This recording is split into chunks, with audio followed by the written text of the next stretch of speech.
Hi everyone, Joe King with LME Services, and today my video while I walk my dog is about doing cybersecurity affordably. We're going to talk primarily about securing email, which is usually how things get in, and data, which is where usually things are roaming around. This is not if you have a custom app or a bunch of servers, a big expensive network, then prices. So how do you protect email? Well, you implement systems that monitor for login attempts from outside of known locations. So outside of the country is usually an indication. You can create alerts either through third parties that will set up alerts for you, or if you have the Defender suite within Microsoft Office, when Outlook rules are being created, that's usually an indication that somebody's hacked you and they're creating a forwarding rule or deletion rule to hide what they're doing. So alerts for when rules are created. And then within the Defender suite, you could do things like setting up external alerts or first-time sender alerts so that you know, hey, this isn't from someone in your organization, or you've never talked to this person before. You're also going to want to back up your email. The problem with Office 365 is it does have recovery tools, but it's one service backing up itself. So if 365 ever gets hit or has an issue, you're not going to be able to use it to back itself up. You're going to want a third party, and you can find somewhat affordable. They probably could cost about the same amount as the mailbox itself at like $5 a month. Probably important, but some people don't want to spend that. Within the Defender suite, you also have options for monitoring for domains that are supposed to look like your domain. So domain spoofing. So to wrap it up, you want to know when someone's logging in that's not a typical login. You want to know if someone's creating rules. All right, that's email.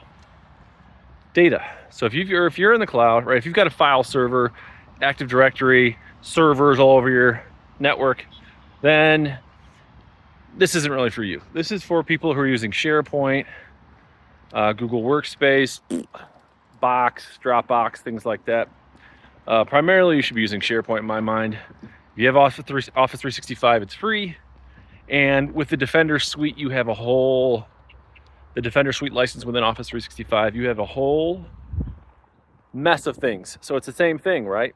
So with that Defender suite, not only can you get alerted to strange behavior in your email, but that same strange behavior in data too. So again, someone logging into the data from a strange place. Somebody downloading a bunch of files at once. Somebody deleting a bunch of files at once. Somebody renaming a bunch of files at once. All indicators of something strange going on.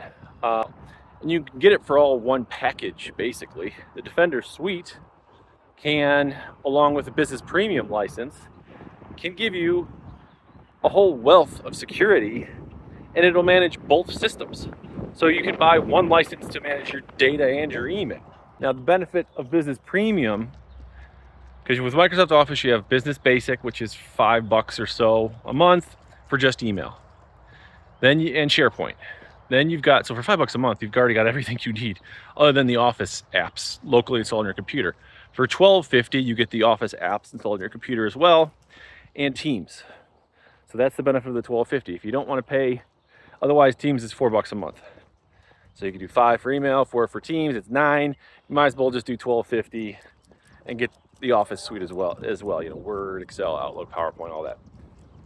So that's about $12.50 a month. If you go to $22 for the Business Premium, you get all of that, and then the real nice security, which is people can log into their Windows computers with their Office 365 licenses. That's a ton of added security, right? So now you can control people accessing a computer. Because if they're just going home with their computer and they're just signing in with some local user account that they just put in there when you initially set up the computer, hey, my name is admin, I instantly get admin rights, now I can do whatever the heck I want on this machine. Whereas if you set it up where they have to sign in with their Office 365 credentials, now they have one password for their computer, their email, and their data.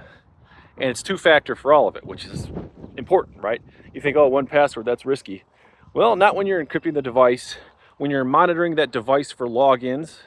So not only can you monitor your email and your data for the logins, you can see if a computer's logging in from a strange place. or hasn't checked in. You could set all types of security policies. You could take away their administrator rights. You can encrypt the devices, set every type of policy you could think of, right? What software could be installed? What's automatically installed? Can this machine even access data and email unless so-and-so is running, right? So you can't even access data email unless you're signed in. So you could basically lock people out of your email and data simply by saying, unless they sign in from one of our approved computers, they can't even access this stuff. You know, so 22 bucks per user plus one $5 license. You can have some real next level security that will get you compliant with most insurance, cyber insurance needs, and really be protecting yourself in a really great way, actually. All right, so to recap, if you have Office 365 or Google Workspace and you should have those for email, then there's some built-in tools to do what I'm talking about, or you can get third-party alerting for logins, rules, kind of the indicators of breaches. If you have the file systems in those two places, there are built-in tools for that as well, and third-party tools that will do, again, logins, strange access behavior, rules. And then for managing the devices, you know, Business Premium with Microsoft 365 is a great way to control those devices down to the most minuscule control and policies. And yeah, if you do that stuff and you go to get a cyber insurance policy, which you should do, then you're gonna be able to check about a lot of boxes that say yes. So yep, that's my recommendations. Take care.